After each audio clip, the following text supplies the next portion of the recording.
네, 안녕하세요. 영화계 187화. 저는 진행의 허효식이고요. 예, 안녕하세요. 김정원입니다. 네, 오늘 저희가 다룰 영화는 로마입니다. 작품 기본 정보부터 이야기 나눠보도록 하겠습니다. 제목은 로마. 제작가, 감독가, 각본가, 촬영가, 편집에 알폰소 쿠아론. 혼자 다 해먹었어요. 배급의 넷플릭스. 미술에는 유제니오 카발레로. 개봉일은 2018년 11월 21일입니다. 베니스 영화제에서 황금사자상을 받았고 그걸 시작으로 해서 여러 영화제에 출품돼서 작품상이나 감독상 그리고 촬영 혹은 외국어 부문 정도를 많이 수상을 했고요. 네. 넷플릭스 배급이기 때문에 네. 칸 영화제에는 출품이 되지 않았고 그러니까 네. 이건 어느 정도 정치적인 제스처가 있는 거죠. 칸이 그런 약간 보수적인 입장을 취하고 있는 상황이기도 하고 이제 조금 조사를 해보니까 지금 현재 2019년 1월 20일 기준으로 작품상을 17개, 예. 감독상을 24개, 촬영상을 27개, 외국어 영화상을 25개 부분 탔습니다. 예. 그리고 로튼 토마토에서는 96%의 신선도에 9.0점의 평점이 나왔고요. 네. 탑크리틱 한정하면 신선도 98%에 평점 9.5점, 관객 스코어는 83%의 신선도에 4.1점의 평점이 나왔습니다. 네. 메타크리틱에서도 비슷한 스코어가 나왔고요. 대부분의 평이 좋긴 했지만 크리틱 위주의 점수가 나왔습니다. 트리비아 몇 가지를 간단히 말씀드리자면은 이 영화의 계획은 알폰소 쿠아론이 데뷔할 때 구상이 되었고요. 그래비티를 마무리한 이후에 이제는 내가 만들 수 있는 영화를 마음대로 만들 수 있을 것 같다라는 생각이 들어서 이번에 제작을 하게 된 거죠. 네. 그래서 원래 촬영 감독은 언제나 그렇듯 엠마누엘 루베즈키에게 맡기려고 했는데 네. 일정이 겹쳐가지고 고사를 하게 되었고 결국 알폰소 쿠아론이 직접 촬영을 맡아서 수행하였습니다. 그것도 예가 좀 있더라고요. 그 스텝 자체를 멕시코 사람으로만 꾸리려고 했는데 촬영 감독으로 멕시코 사람을 뽑을 사람이 또 없어가지고 그냥 본인이 촬영하게 됐다고. 예. 이 영화는 알폰소 쿠아론의 자전적인 영화잖아요. 네. 그래서 기억에 맞춰서 주연 배우도 섭외하려고 했는데 고르고고는 끝에 멕시코 와하카주의 한 시골마을에서 발견한 게 이번 영화의 주연 배우인 알리차 아파디시오입니다. 네. 이 배우가 알폰소 쿠아론이 기억하는 리보, 알폰소 쿠아론 집에서 일하던 가정부의 이름이죠. 이 사람의 젊은 시절과 그 생김새가 유사하다고 생각해서 섭외하게 되었고 연기 호흡을 도와주기 위해서 아파디시오의 친구인 낸시 가르시아도 함께 캐스팅해서 클레오의 친구인 아델라 역할을 연기하게 되었죠. 촬영은 멕시코시티에서 수행이 되었고요. 네. 배우들에게는 시나리오 전체를 제공하지 않았고 촬영 당일에 촬영분에 해당하는 대사만을 주었다고 합니다. 네. 그래서 사전 리허설 없이 연기에 들어가서 촬영을 했고 즉흥적인 연기의 생생함을 좀 보고 싶었다고 이야기를 했습니다. 네. 감독이 이런 영화를 만들겠다라고 여러 영화사한테 이야기를 했을 때 관심을 가져준 게 넷플릭스 뿐이었다고 하더라고요. 그래서 1,500만 달러의 예산을 지원을 했고 넷플릭스가 원래 감독이 찍겠다 하면 아무것도 터치하지 않잖아요. 그래서 되게 자유로운 환경으로 찍을 수 있었다 이런 얘기도 들은 적이 있는 것 같습니다. 예. 네, 그럼 감독부터 천천히 이야기를 해보도록 하겠습니다. 전작품으로는 러브 앤 히스터리, 폴링 엔젤스, 소공녀, 위대한 유산, 이투마마, 해리포터 아즈카반의 죄수, 칠드런 오브 맨, 그래비티, 그리고 이번 작품인 로마가 되겠습니다. 예. 1961년 멕시코시티에서 태어났고요. 아버지는 핵물리학자이고 멕시코 국립자치대학에서 영화 철학을 전공했습니다. 네. 대학을 대학을 졸업할 때쯤 1983년 카를로스 마르코비치하고 에마누엘 루베츠키와 더불어서 복수는 나의 것이라는 영화를 제작하게 되죠. 네. 그 이후 촬영 감독이나 조감독 등으로 활동하면서 영화판에서 쭉 경력을 쌓다가 1991년 러브 앤 히스테리라는 장편 영화를 제작하면서 본격적으로 감독으로서 활동하게 됩니다. 네. 그리고 1995년 소공녀라는 작품을 발표하면서 북미 영화계에도 발을 들이게 되죠. 알폰소 쿠아론 하면은 역시 빼놓을 수 없는 게 롱테이크가 아닐까 싶은데 이번 영화는 또 팬 기법을 쓰면서 천천히 그 롱테이크를 가져가는 게 또 영화의 특성이라고 볼 수도 있을 것 같아요. 예. 쿠아론의 영화들을 보면 종말론적인 상황들을 맞이하는 경우가 많은데 이투마마도 그렇고 해리포터도 그렇고 칠드런 오브 맨, 그래비티 다 배경이 종말적이죠. 그리고 그 상황에서 살아남기 위해 선택을 하는 인간들을 보여주고 그런 주제의식이 지금까지 점층적으로 변주되어 왔다고 볼 수 있는데 그게 이번 영화에도 반영이 되지 않았나 싶고 네. 칠든 오브 맨이나 그래비티가 대표작으로 많이 꼽힐 텐데 저는 해리포터와 아즈카반의 죄수도 아주 재밌게 봤습니다. 아마 해리포터 시리즈 중에서는 가장 돋보이는 작품이 아닌가 싶은데 각본도 영리하고 재치있게 구성되어 있고 그것을 실행하는 연출도 서사 전개를 소설보다 좀 더 역동적으로 보여주는 측면이 있어서 굉장히 재밌게 봤습니다. 이 해리포터 아즈카반의 죄수에서 해리가 시간을 역행하잖아. 시계를 돌려가지고 이전 시간으로 돌아가서 사건을 해결하는 뭐 이런 식인데 그러면서 그때 발생하는 타임 패러독스 같은 문제들도 이 영화에서 깔끔하게 처리하고 넘어가고 그래서 댄디하게 잘 찍었다는 생각을 했습니다. 종말론적인 상황을 다루는 거에 대해 공감을 하고 그런 서사 가운데서 이제 여성이 그 중심으로 서는 게 감독의 특징 아닐까라는 생각이 들고 그래비티도 그랬지만 이번 영화는 특히나 더더욱 여성들이 역사 가운데서 화합하는 뭐 그런 종류의 얘기라고 생각이 드는데 그런 주제의식이 더 도드라지게 나타나지 않았나? 그리고 이번 영화만큼 남성들이 이렇게 치졸하고 찌질하게 나온 적도 그렇게 많지 않았던 것 같은데 굉장히 대비되는 것 같다라는 생각이 좀 듭니다. 네. 네. 주연 배우는 알리차 바디시오고요. 네. 1993년생이고 원주민 가정에서 태어났습니다. 지금까지 대학원 다니던 사람인데 캐스팅 섭외가 돼서 순식간에 주연 배우가 된 뭐 그런 케이스라고 할 수 있죠. 네. 그러면 스텝과 배우에 대해서는 이 정도로 설명을 하고 시놉시스와 함께 작품에 대한 이야기를 나눠보도록 하겠습니다. 네. 배경 시간은 1970년과 71년에 걸쳐서 진행됩니다. 네. 공간은 멕시코시티의 변두리 지역이라고 할 수 있는 중산층 거주지인 콜로니아 로마입니다. 네. 이곳에서 사는 중산층 가정 안토니오 가의 이야기인데 여기에 고용인으로 살고 있는 가정부 클레오가 주역이죠. 네. 이 클레오라는 하녀를 중심으로 수개월간의 스토리가 진행이 됩니다. 네. 먼저 등장인물들을 정리시켜드리면은 주인공인 클레오 그리고 이 클레오는 안토니오 가에 고용되어 있는데 안토니오 가의 아버지는 안토니오고 네. 부인은 소피아입니다. 그리고 이 부부 사이에서 4명의 자식이 태어났어요. 토노, 파코, 소피, 페페 네. 이렇게 애들이 있고 소피아의 어머니인 테레사가 있습니다. 그러니까 안토니오의 장모님이죠. 이게 가족 구성원들이고 여기에 클레오의 친구인 아델라가 함께 가정부로 일하고 있고 클레오에겐 또 남자친구가 있습니다. 페르민이라고 하는 무도가가 남자친구예요. 네. 네. 그 정도로 중심 인물들의 구도는 정리를 할 수 있고요. 네.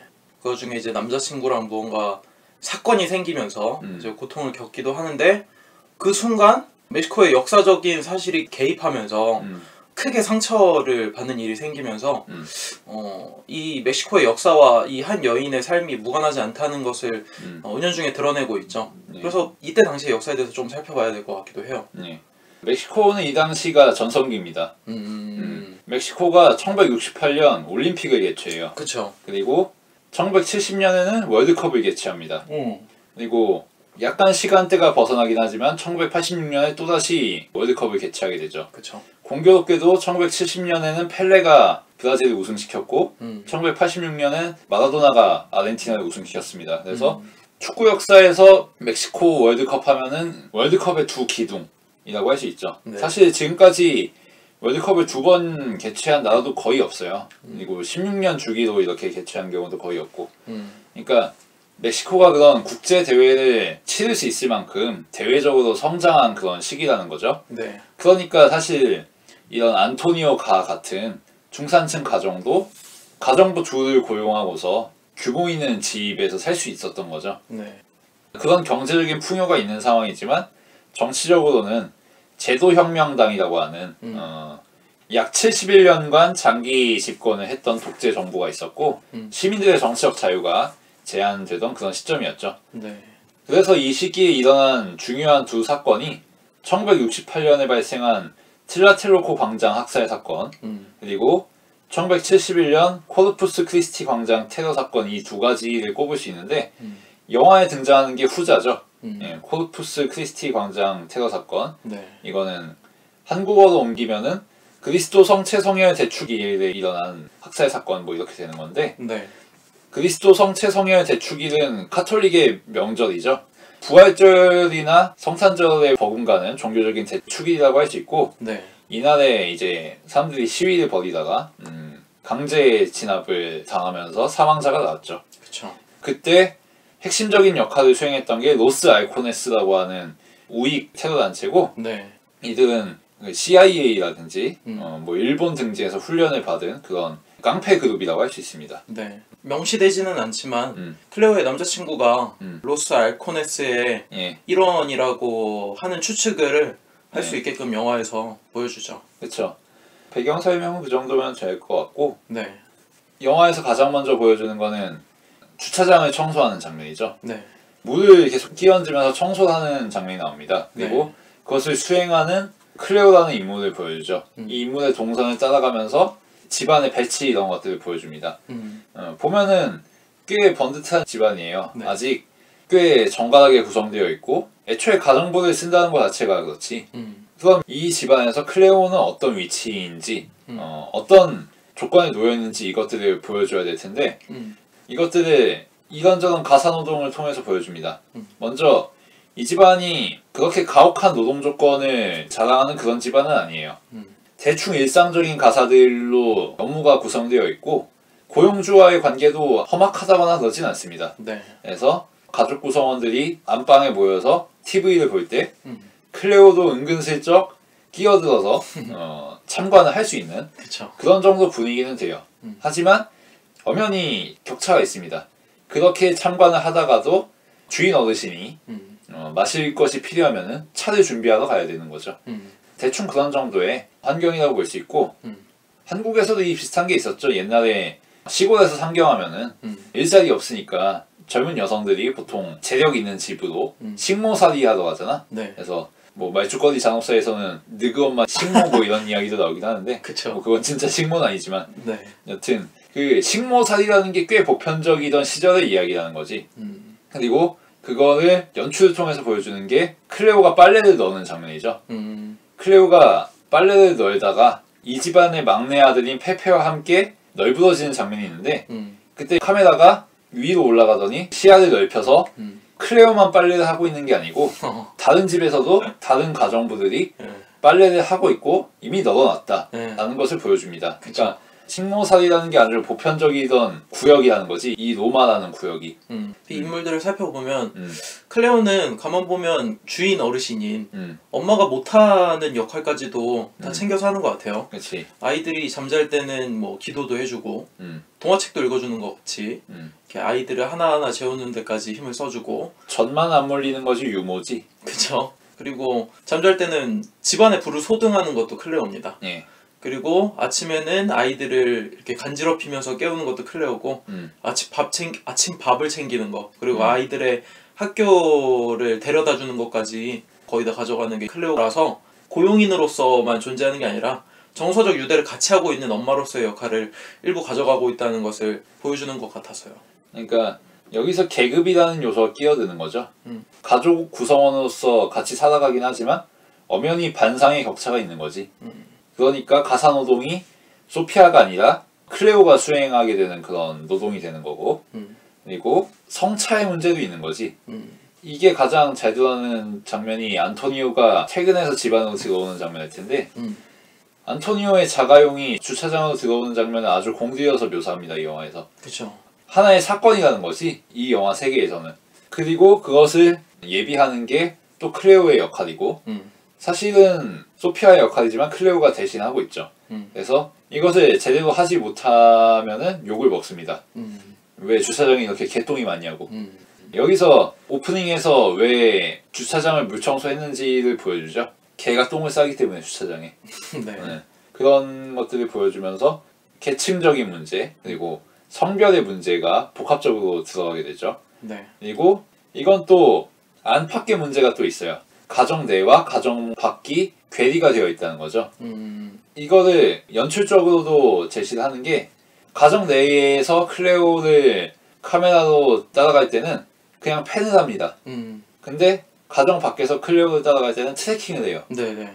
카메라가 뛰어다니죠. 그렇죠. 안과 밖의 정서 차이를 직관적으로 보여주는 거죠. 그리고 바깥은 상당히 역동적이고 오픈되어 있는데 가정 안은 아주 정적이고 질서정연하고 폐쇄적입니다. 가정 안에서는 예측 가능한 방향으로 모든 것들이 조직되어 있는데 가정 밖에서는 예측하지 못했던 결출되어 있는 것들이 갑자기 등장해서 사건의 흐름을 깨워버린다거나 하는 일들이 등장하죠. 네. 그런 식으로 위아래의 구분도 있고 남여의 구분도 있고 안팎의 구분도 있다. 이것들이 이 영화의 테마를 이룬다라고 일단 정리할 수 있을 것 같습니다. 네. 남녀가 구분짓는 것에서 가장 상징적으로 보이는 게 이 영화에서 보이는 여성들은 가정을 이루려고 하고 생명을 품으려고 하는 모습을 계속해서 보이는데 예. 남성들은 전혀 다르죠. 페르민 같은 경우에는 무술에 심취해서 봉수를 연구하는 사람이죠. 네, 뭔가 상징이 되어버리는 그런 사람이죠. 안토니오 같은 경우에는 아마도 그 차로 대변될 수 있을 것 같아요. 가족보다는 차나 자신이 소유한 물건들로 보이는데 특히나 마지막 이혼을 한 다음에 물건을 가져갈 때 보면 자신의 물건들만 가져가고 아이들은 가져가지 않죠. 그렇죠. 그 말인 즉 생명보다는 자신이 추구하고 있는 유형의 가치를 더 중요하게 여기는 그런 사람이라고 볼 수 있을 것 같아요.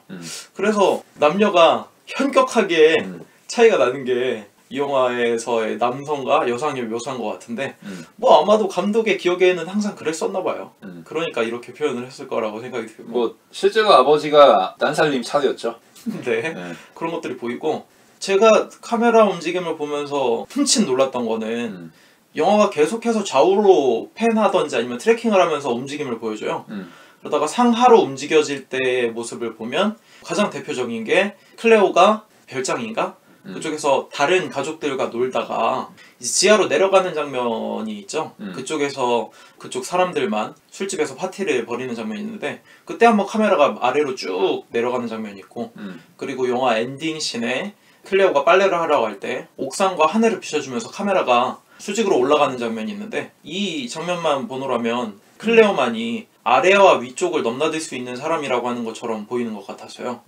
이 영화의 철칙이 뭐 3가지가 있었는데 그중 하나가 클레오를 영화 중심에 두는 거였다고 하더라고요. 영화를 보면서 계속해서 클레오는 굳은 일을 도맡아서 하잖아요. 더러운 일도 서슴지 않고 해야 되는 직업이고 그게 그렇게 불평스러워 보이지도 않아요. 그게 당연히 해야 되는 사람인 것처럼 보이죠. 그래서 아이들을 돌보는 모습이나 육체 노동을 할 때의 모습을 보면 가장 낮은 이들의 신 같은 느낌?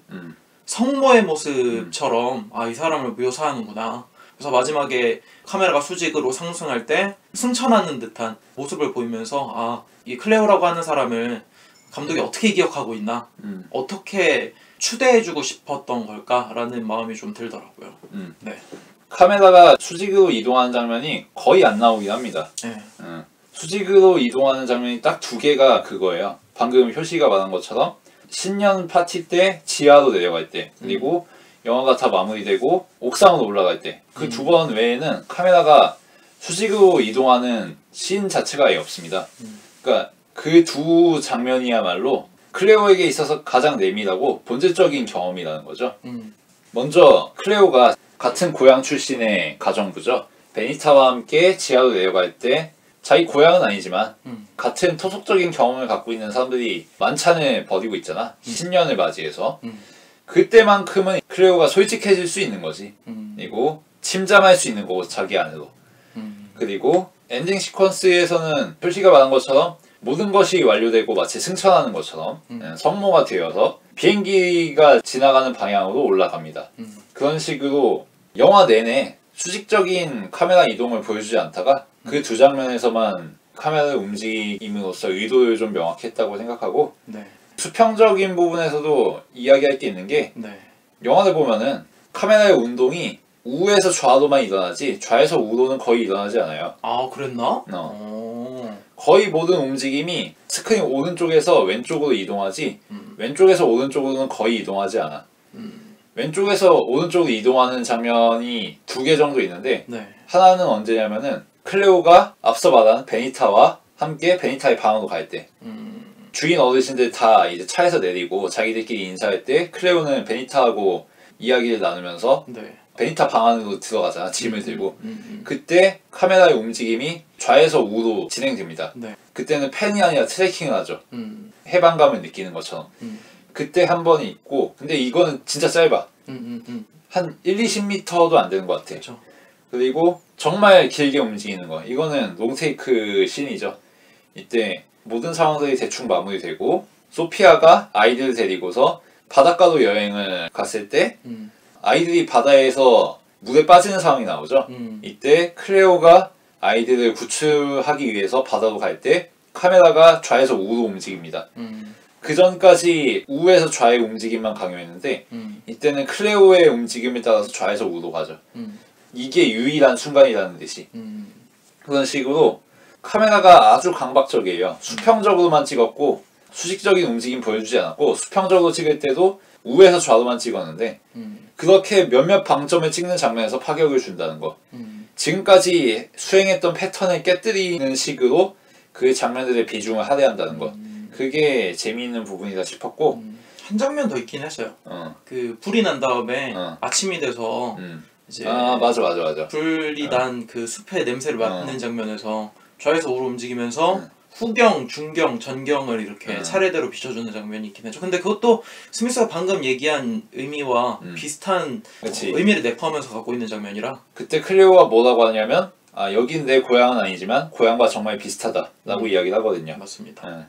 그런 식으로 카메라가 좌에서 우로 움직일 때는 이 영화 전체를 내려누르고 있는 억압적인 상황들이 해소가 된다거나 해방이 된다거나 한다는 거죠. 네. 반대로 카메라가 우에서 좌로 움직이는 상황들이 어떤 게 있냐면은 사격 장면. 그 지역 유지들과 부유층들끼리 사격을 하는데 그때 사격 표적은 보여주지 않고 사격을 하는 사람들만 보여줍니다. 이 사람들이 우에서 좌로 사격을 하죠. 그리고 이게 또 어떤 거하고 상응하냐면은 나중에 시위가 벌어지고 학살극이 이어질 때 그때 우에서 좌로 시위가 진압되고 그런 식입니다. 카메라 움직임에 대해서 이야기할 게 굉장히 많은 것 같은데 이 영화가 되게 심심해요. 음악도 없고 사실 뭐 카메라가 역동적으로 움직이지도 않습니다. 클로즈업도 몇 번 안 나와요. 그런데 왜 이렇게 영화가 긴장감을 갖고 지루하지 않게 계속 이 영화를 살펴보게 할까라고 생각을 했는데 이게 슈퍼마리오 같더라고요. 그 슈퍼마리오나 뭐 악마성 뭐 이런 거 보면은 게임을 해보면은 캐릭터가 좌에서 우로 움직이면서 화면이 캐릭터가 움직이면서 조금씩 보여지잖아요. 그때 앞에 무슨 일이 일어날지 몰라서 두렵기 때문에 항상 긴장하고 언제는 점프를 해야 되고 언제는 점프를 하지 말아야 되고 그런 긴장감을 게임에서 갖춰주는데 이 영화도 비슷하다는 거죠. 캐릭터가 움직이는데 이 화면이 움직일 때마다 좀 있으면 왼쪽에 있는 공간의 장면이 더 나올 텐데 무슨 일이 벌어질까? 또는 오른쪽으로 화면이 계속해서 움직이는데 아직 비춰지지 않은 저 다른 공간에 무슨 일이 벌어질까? 라고 하는 긴장감을 계속해서 부여해가지고 이 영화를 보면서 카메라가 뭘 비춰줄까에 긴장을 하게 만드는 것이 되게 재미있는 점이라는 생각이 들었습니다. 그런 주제의식을 드러내는 게 작품 중반부에 클레오가 페르민을 찾아가는 장면이 있어요. 네. 이때 페르민이 어딨냐면은 연병장 비슷한 곳에서 조백 교수라는 사람의 트레이닝을 받고 있습니다. 네. 이때 조백 교수라는 사람이 다리 하나를 들어 올린 채 자세를 유지하는 그런 포지션을 보여주는데 네. 그 트레이닝을 받던 사람들이 의아해합니다. 별로 대단찮아 보였거든요. 공중부양도 아니고. 그래서 사람들이 그렇게 의구심을 품고 있는 찰나에 조백 교수가 이렇게 이야기하죠. 뭐 대단한 거라도 볼 줄 알았냐. 이게 쉬운 게 아니다. 한번 따라해봐라 라고 이야기를 하죠. 그때 그 자세를 가짜게 보던 청년들은 자세를 따라하지 못합니다. 그리고 유일하게 따라하는 거는 클레오뿐이죠. 네. 여기서 주제의식이 분명하게 드러나죠. 이 영화는 대단한 걸 보여주려는 게 아니다. 클레오를 보여주려는 거다. 그리고 임산부, 생명을 보여주려는 거다. 라는 것이 분명하게 드러나죠. 그래서 심심한 영화인 게 당연할 수밖에 없다. 한번 그럼 네가 따라해보든가 되는 거지 그렇게. 근데 중요한 거는 그렇게 심심한데도 불구하고 그 균형을 유지하고 있는 힘이 너무나도 대단해서 눈을 뗄 수가 없다는 거지. 그리고 저게 뭐야 라는 생각이라기보단 이게 뭐지 무슨 긴장감이지 그런 느낌이 있어서 스미스가 얘기한 그 주제의식을 직접적으로 드러내는 것과 맞닿지 않나라는 생각이 좀 듭니다. 그리고 인물에 대해서 좀 더 이야기를 하자면은 페르민이 처음 등장할 때가 또 재밌는 장면이라고 할 수 있는데 먼저 아델라와 클레오가 식당에서 식사를 하고 있을 때 라몬과 페르민이 들어옵니다. 그때 아델라가 말을 하죠. 너네도 식사 안 했으면 같이 먹자고. 근데 페르민이 말을 받아서 대꾸를 합니다. 아니 우리는 다 먹었으니까 괜찮다. 그리고서 일행이 자리를 뜨고 영화를 보러 가죠. 근데 그때 페르민이 가장 마지막에 남아서 클레오가 마시다 남긴 코카콜라를 마십니다. 네. 그리고서 클레오를 쫓아가죠. 이게 인상 깊다 싶었던 게 이 페르민은 나중에 앞서 이야기했던 것처럼 조백 교수의 가르침을 받고서 로스 알코네스로 거듭나잖아. 백골단이 된단 말이죠. 그쵸. 시위를 때려잡는. 이 로스 알코네스를 누가 훈련시켰냐면 CIA들이 훈련시켰거든. 그리고 미국의 개입이 있었고 그거를 상징적으로 보여주는 게 코카콜라라는 아이템이죠. 얘가 코카콜라를 마시는 거는 목이 말라서가 아니라 미제의 똥물을 마시는 거지. 그리고 갈 때도 그냥 가지 않아. 쌍절곤을 자기 뒷주머니에 끼고 가거든. 쌍절곤과 코카콜라. 이게 얼마나 상징적인 모티브야. 그런 생각 안 해봤는데 그러네요. 그리고 여기에 또 뜬금없이 한국이 등장하죠. 그쵸. 차렷 막 이러던데. 네. 설명하기로는 페르민이 속해 있는 조백 교수의 캠프에 한국인 코치가 있고 네. 이 한국인 코치가 태권도를 가르치는 거죠. 이게 또 시대적인 상황과 맞물리는 게 1950년대 60년대에 한창 태권도가 해외로 수출될 때거든. 그쵸. 근데 왜 수출이 됐냐? 물론 건강을 위해서, 몸을 단련하기 위해서, 무술을 제공하기 위해서는 마케팅 포인트도 있었지만 백골단을 길러내고 군사훈련을 수행하는데 태권도가 적합하다는 그런 판단이 있었기 때문이거든요. 그쵸. 그래서 특히 미국으로 많이 수출이 됐고 한국에 파견된 미군들도 태권도를 배웠고 건너건너에서 CIA들도 이렇게 멕시코인들에게 태권도를 가르치기도 했고 그쵸. 이렇게 태권도 코치를 쓰기도 했다는 거지. 그러니까 태권도 하면 또 이제 한국의 독재하고 아주 관련이 깊은데 이게 그게 한국만의 문제가 아니라 어떻게 하다 보니 이렇게 멕시코하고도 연관이 있다는 거지. 그런 이데올로기적인 맥락이 있는 게 태권도라는 무술이라고 할 수 있는데 이게 해외로 수출되면은 멕시코의 독재에도 똑같이 쓰인다는 거지. 멕시코 백골단을 길러내고 자기가 임신시킨 여자친구를 때려서 죽일 수도 있는 남자를 만들어낸다는 거지. 이 태권도가. 그런 또 재밌는 맥락이 있죠. 그러네요. 조혜련도 만들어내고. 네. 이 영화가 저 멀리 있는 멕시코의 영화긴 한데 사실 그 차렷이나 뭐 이렇게 태권도에 대한 얘기가 없더라도 한국의 역사와 무관하지 않잖아요. 그치. 극우파가 뭐 학생들을 때려잡고 뭐 식모살이로 살면서 일어났던 서름들이나 뭐 한여에서도 그런 것들은 뭐 비슷하게 변주되기도 했었죠. 한국에서. 그런 것들을 봤을 때 이 영화가 굉장히 낯설지 않다라는 생각이 들기도 했고 특히나 색깔을 제거해서 더 그런 생각이 들기도 한 것 같아요. 1990년대에 은실이라는 드라마가 있었죠. 네. 추억의 은실이 대박. 그게 사실 이 시대하고 통하지. 그쵸. 은실이가 식모살이 이야기 아니야. 그리고 세트 배경 보여주는 것도 이 영화하고 삘이 비슷해. 특히 저 클레오가 페르민이 사는 동네로 갈 때 보면은 물 웅덩이 고여있고 네. 거기에 달이 놓여있고 진흙 뻘판이 그렇잖아. 그쵸. 그거 보면 딱 은실이의 배경 무대인 수원이나 화성 이렇게 보는 것 같거든. 다 그건 진짜 아니야. 네. 그리고 멕시코가 한국보다 경제 성장이 빨라서 그렇지 대충 한 10년 정도 차이를 두고 보면 아주 흡사하죠. 68년 멕시코 올림픽과 70년 멕시코 월드컵은 86년 아시안게임과 88년 올림픽에 대응되죠. 그리고 멕시코의 60, 70년대 경제적인 성장은 한국의 80년대 한창 내수경제 활성화되던 그런 시기하고 또 맞물리고 네. 그래서 친숙한 구석이 있죠. 근데 이 영화에서는 이런 정치적인 맥락들을 본격적으로 다루진 않습니다. 이 정치적인 맥락에 대해서 직접적으로 지시하는 대사는 딱 한마디밖에 없어요. 할머니인 테레사가 학생들이 또 다치지 말아야 할 텐데 그 이야기 하나밖에 하는 게 없어요. 맞아요. 그 직접적인 진수는 그거 하나뿐이야. 사건은 그냥 스쳐 지나갑니다. 대체로 어떤 식이냐면은 온 가족이 같이 TV를 보고 있을 때 애들이 이야기하면서 어떤 애가 군인들한테 물풍선 던졌다가 총 맞아 죽었다 뭐 이런 이야기 하는 정도로 그냥 흘러갈 뿐이야. 시대 상황은 이 집안과 별개로 흘러가고 있어. 네. 이 집안은 이 집안의 룰이 있고 제도혁명당의 통치는 수행되고 있지만 이 집안에는 그렇게 풍문 비슷하게만 들려오는 거지. 그리고 찬반의 대상도 아니야. 그냥 대학생들이 다치지 말아야 되는 문제인 거지 누가 잘못했다 잘했다 이렇게 이야기하진 않아. 그치. 하지만 그럼에도 불구하고 우리의 삶에 교통사고처럼 끼어든다는 거죠. 클레오가 출산을 앞두고 있던 타이밍에 시위가 벌어지고 백골단이 클레오 눈앞에서 시위자들을 학살하는데 그 사이에 페르민이 끼어있고 그런 식의 흐름이고 그 순간 클레오의 양수가 터지죠. 그래서 병원으로 가야 하는데 교통은 막혀있어. 왜냐하면 시위 때문에 교통체증이 발생한 거지. 그쵸. 그리고 겨우겨우 병원에 갔는데 다친 사람은 오죽 많겠어. 병원이 한가득이란 말이야. 그래서 결국엔 아이가 사산되죠. 마치 멕시코가 지금 사산되었다는 것처럼. 그런 식으로 개인적인 이야기를 하고 있지만 정치적인 맥락을 배제하고 있지만 그럼에도 불구하고 섞여 들어간다는 거지 결국은. 그러면서 영화에서 직접적으로 말하진 않지만 이 당시에 대한 나름의 판단을 하고 있는 거고 이 당시의 엄혹함과 무자비함과 폭력성에 대해서 팀에서 얘기한 것처럼 안토니오 가와 역사가 병치되어 흘러가는데 맞닿을 수밖에 없는 상황이 생기잖아요. 너무 세련되고 현대적인 작법을 이용했다고 생각이 들었던 것이 이 페르민이 클레오한테 봉을 2번 겨눕니다. 처음에는 나체의 몸으로 여관에 있을 때지. 봉수를 마치죠.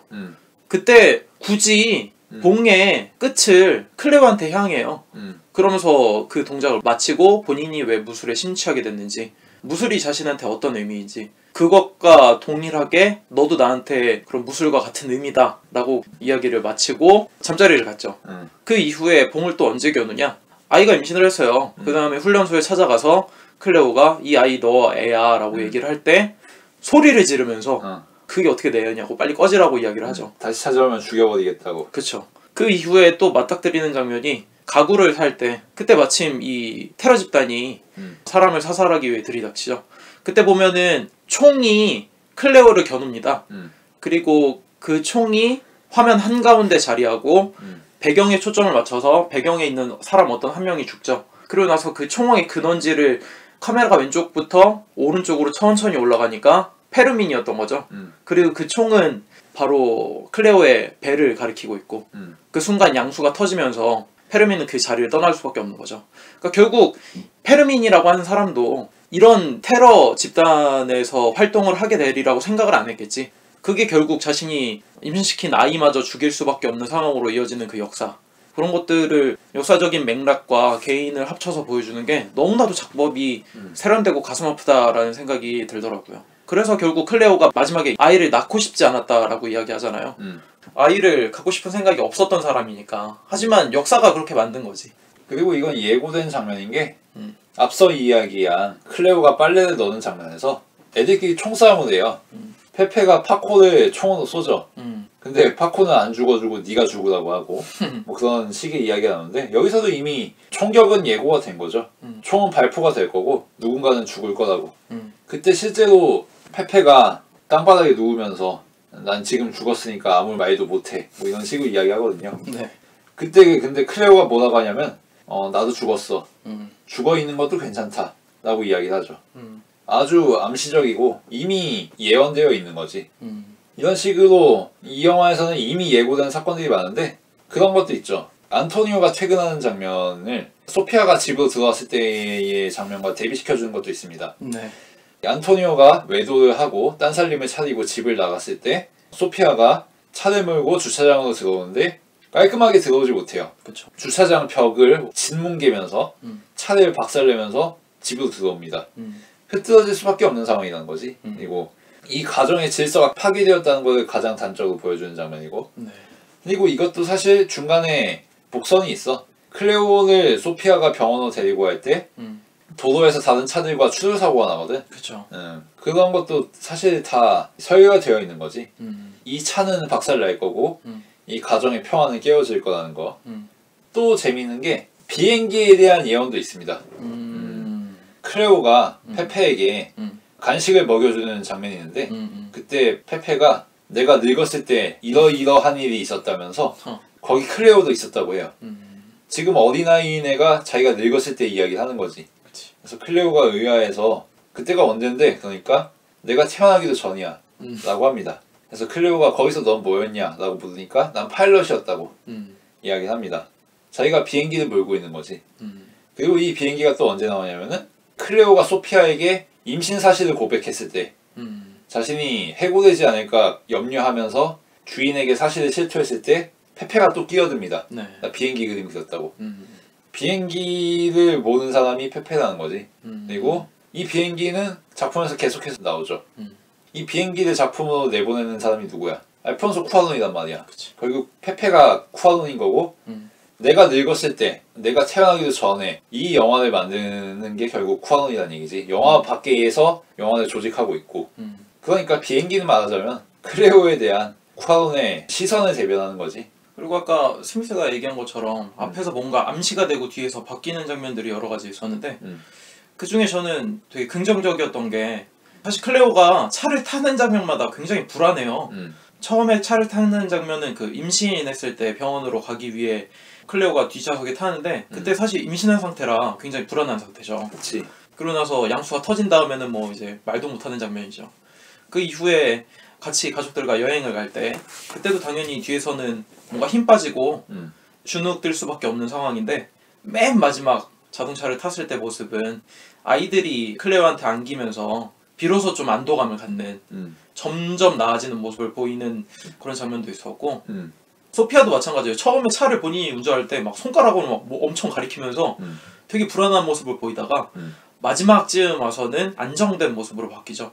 그리고 연주를 하는 군악대가 지나갈 때 남편이 떠나가니까 엄청 울면서 개똥이나 치우라고 승질을 내는 장면이 나오는데 마지막쯤 와서 군악대가 지나갈 때는 완벽하게 소피아 가가 되면서 그런 군악대가 철학하지 않는 그런 것들이 자신의 삶을 좌우하지 않는 듯한 뭐 당당한 모습으로 마주하는 그런 나아지는 모습이 있었고 가장 큰 대조는 아마도 오프닝 장면과 엔딩 시퀀스가 아닐까 생각이 들어요. 물이 뿌려지면서 하늘의 모습이 비춰져 있던 바닥이었는데 이제는 비로소 카메라가 하늘을 볼 수 있는 그런 장면으로 대조된다는 게 참 재밌었던 것 같습니다. 여기서 물이라는 소재를 또 짚어볼 필요가 있는 게 영화의 시작도 물과 함께하죠.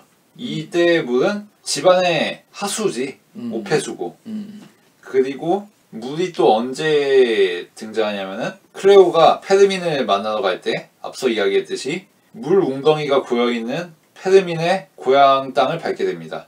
그때 물 웅덩이에 놓여있는 다리를 건너서 가지.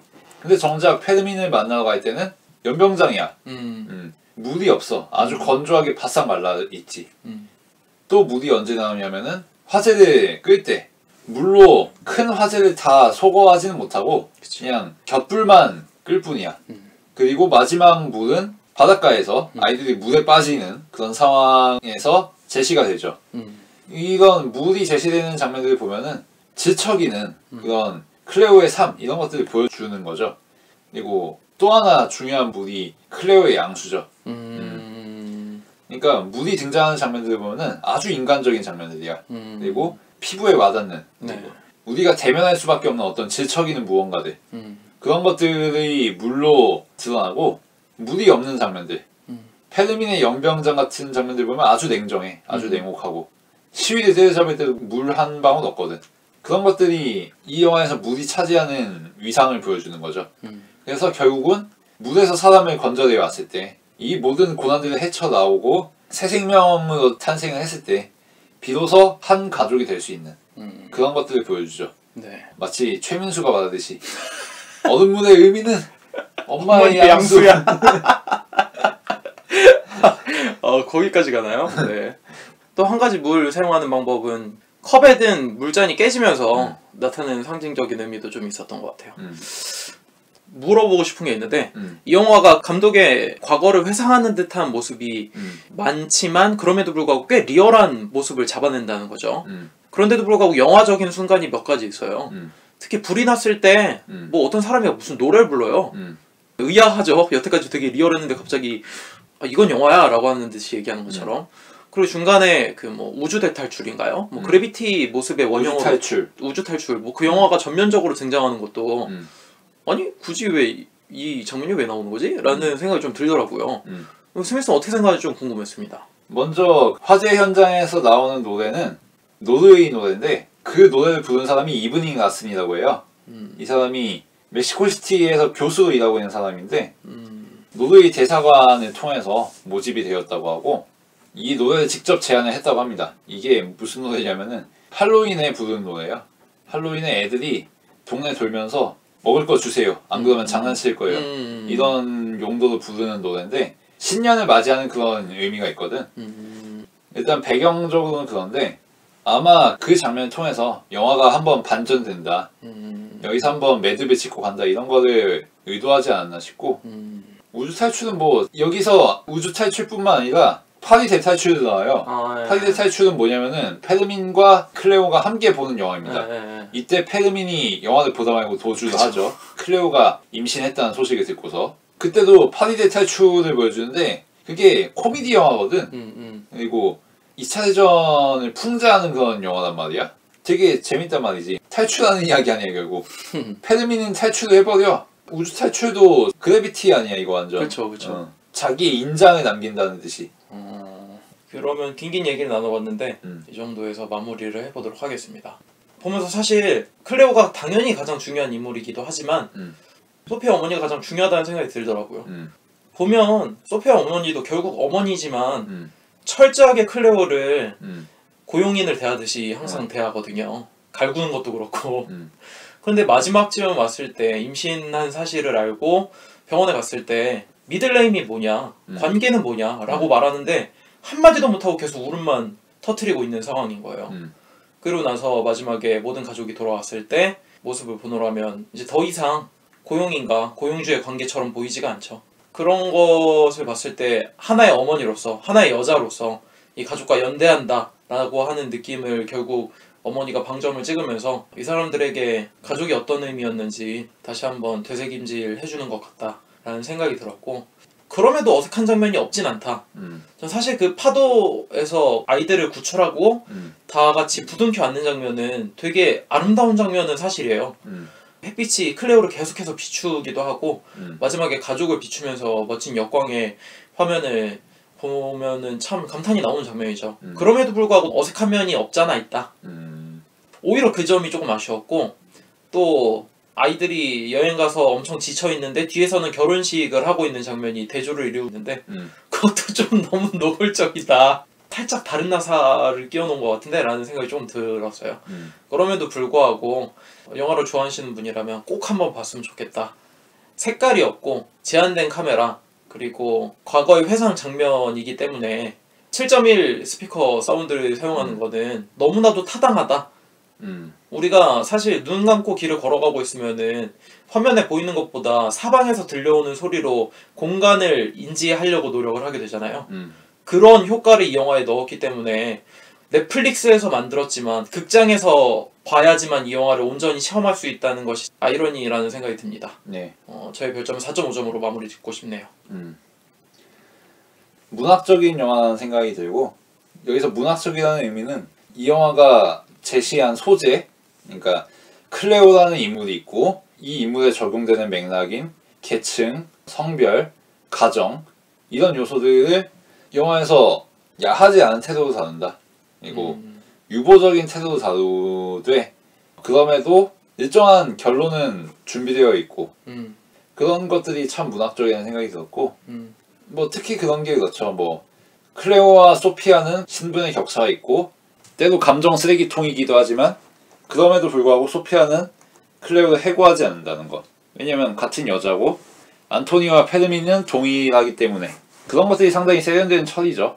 문학적인 자세로 그런 서사를 진행한 그런 것들이 돋보였다는 생각이 들고, 조금 아쉽다 싶은 거는 물론 클레오라는 인물, 그러니까 클레오의 원관념이 되는 리보라는 인물에 대한 헌사라는 것은 알겠는데 너무 꽉 짜여져 있고 결론으로부터 더 나갈 곳이 없다는 생각이 들었어.